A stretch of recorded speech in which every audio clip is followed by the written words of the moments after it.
Good morning. How we doing today? My name is James Sweeney, aka Split Suit. Welcome back to another video.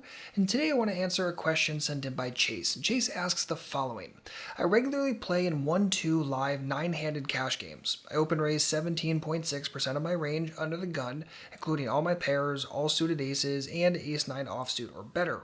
I fold everything else. Should I tighten up from this position?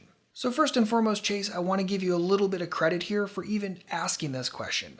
A lot of people kind of pick up an open raise chart early on and say, this is my range, and then they use it. They don't really think about, is it too loose? Is it too tight? How does this actually work in my game? Should I make modifications? When should I make modifications? And the fact that you're asking yourself this question is really, really good and indicative that you're thinking along the right path. So let's kind of talk about what goes into this and why I think this is probably a little bit too loose in your average 1-2 live game, and where you might be able to make some modifications. So let's start by plugging this range into Flopzilla and looking at it together.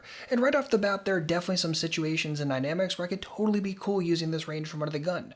For instance, if I could raise from under the gun and it could almost work as a steal, a lot of people are going to fold to it. I could pick up the pot uncontested a lot pre-flop. Sure, this could totally work. If there are fish in the blinds, then I can get heads up to myself a lot of the time. This could totally work. If this were a situation where we have deeper stacks and we think we can get a heads up a lot of the time and we don't think there's going to be a lot of pre-flop 3-betting, this could totally work. But the thing is that in situations, spots, and dynamics where this could work as an under-the-gun opening range, my question is, could we open more hands? What about King 10? What about suited connectors? What about topside suited gappers like Jack 9 suited? If you can play this 17.6% of range profitably, could you add more hands and get into the low to mid 20s or possibly even into the 30s? So again, it's not just here's a range, is this good, is that bad? Rather, here's the situation, here are the table types I'm finding myself at, here's the exact table I'm at right this moment, and what range should I use to take advantage of that and put myself into profitable situations? So getting back to the question at the very, very top is, should I tighten up pre-flop from this position? And as a default, I think you should.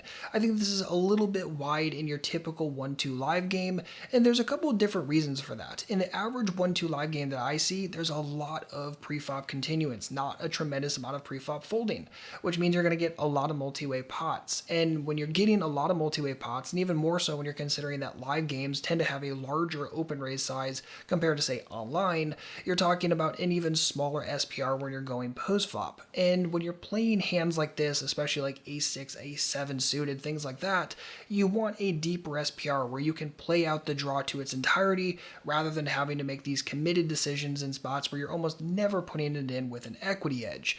So because of that, if this is that kind of 1-2 game where you are going to get a lot of pre-flop callers, I'm probably going to scrape some of this stuff out. Even hands like King-Jack can sometimes be a little bit questionable, especially from under the gun. So yes, this is a live 1-2 game. You're probably not getting into a lot of 3-bet wars, but when you're talking about a lot of multi-way pots, that's massively going to influence your range. So I think as a pure default, if you're playing in that kind of 1-2 game, I would tighten this up quite a bit, probably get down to something like 10 to 12%. And yes, that's very tight, but we're talking about under the gun in a very, very specific dynamic. If the game is different or your 1-2 game is different, then clearly this can balloon very, very quickly. But you need to understand that a default range is a default range, and when you have information on the dynamic, that's when you can expand or contract your ranges very quickly and very profitably. Now, whether you're playing in a game where you need to use the tighter range of hands pre-flop or one where you can use a looser range of hands pre-flop, either way you're going to be opening Ace-King.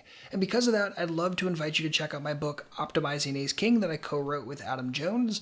This book is extremely helpful, and not just for playing Ace-King, but for handling lots of different hands that you want to play pre-flop.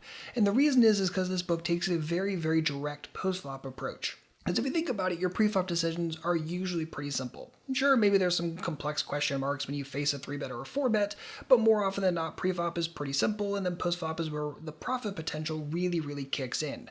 And this book breaks down Ace-King into different buckets, hits, misses, and draws, and focuses a lot on gut shots. But if you think about it, any hand you're going to add into your pre-flop range, whether it's ace-queen, king-queen, ace-jack, or even weaker, is going to have similar buckets, and it's going to miss the flop more than half the time. This is very, very common when you're talking about any unpaired hand pre-flop. So you need to know how to play these buckets, and optimizing Ace-King is going to help prepare you for doing exactly that. So if you're interested, you can check it out. I'll leave a link in the description box, and make sure to use the code YouTube to save $10 off any version on my site. There is the audiobook, there is the PDF, PDF, and there's also a paperback version available through Amazon.